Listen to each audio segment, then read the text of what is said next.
Hey everyone, hope you had a great February. This month I had a couple videos out for you guys. There was Frank Stella and minimalism, and for Valentine's Day I told the love story of Cupid and Psyche, and for Chinese New Year's I did a video about red envelopes. The last video for this month is going to be how to look inside your eye, and I'm super excited about that. It should be really good. So this video is going to be a little bit different from the January wrap-up I made earlier this month. Last month's video was mostly about books, but this time I want to focus more on a bunch of different medias. So I hope you guys are excited. I'm going to share a movie, a TV show, and podcast all about art. So I want to start off with a book. This is The Painted Word by Tom Wolfe. It's sort of a art criticism / social history of modern art. Now Wolfe isn't a art critic. He is a journalist and an author, most known for his association and influence over the new journalism movement. He sort of approaches it with a very skeptical and satirical voice. He mocks the insularity of the art world and sort of the fad-like culture of art criticism.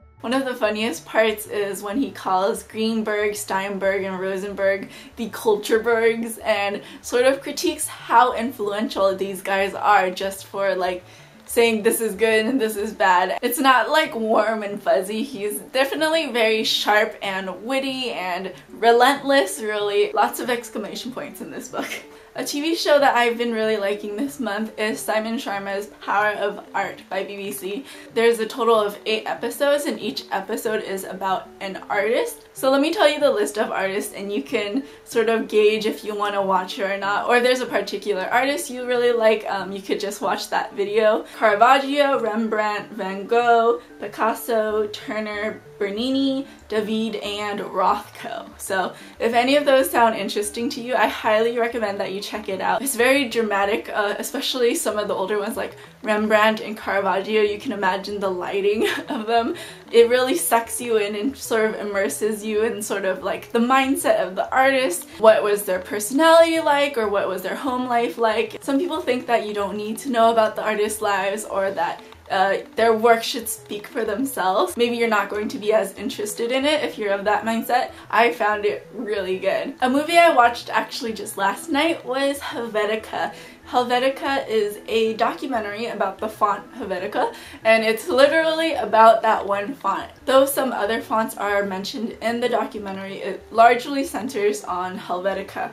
Now I definitely recommend this if you are a graphic designer or you like typography. If you don't like typography and you don't know much about it, you're probably going to be bored or less interested in. I used to make layouts for magazines and I really love typography. I'm totally on board. I loved the documentary. They have some really funny characters, they have some really funny people on the documentary. Like, the people they interviewed for the documentary are very strongly opinionated and really funny. Helvetica is just such a prominent font. A good chunk of the documentary is just cutaways to billboards and advertising and signs using Helvetica font, just sprinkled throughout the whole film. I really liked it. If you enjoy that sort of thing, I think you'll like it too. I also want to share a podcast that I found recently. Now, I wasn't really into listening to podcasts. It all started when my friend recommended that I listen to Serial, which if you haven't listened to Serial, it's like the most talked about podcast from last year. It's very good actually. But then I got obsessed with This American Life and Invisibilia, and I've been wanting to find more podcasts that are a little bit more directly related to things I'm interested in. But one that stood out recently is 21st Century Mythologies by BBC Radio 4.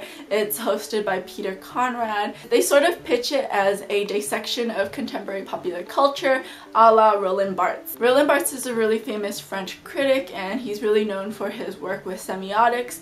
If you studied art, you probably read at least part of his book, Camera Lucinda, and sort of in the same spirit of his thinking, these podcasts are arranged with sort of a overarching idea, and then he sort of dissects it and draws stories together and weaves them together, relates them to each other. So if you're into sort of origin stories, symbolism, or where words come from and their meanings, he sort of does a great job of tying all these things together. At the same time, this podcast goes really quickly. It's really dense and jammed packed. He doesn't exactly hold your hand, and he makes references to all these different different stories that unless you have some vague idea of what they mean, you may get lost. But after listening to about 2 of them, I got really hooked and I really like them. Not necessarily something that I can multitask to unless I'm doing something really mindless, like I was listening to it today when I was getting ready to film. Just to give you an idea of some of the topics,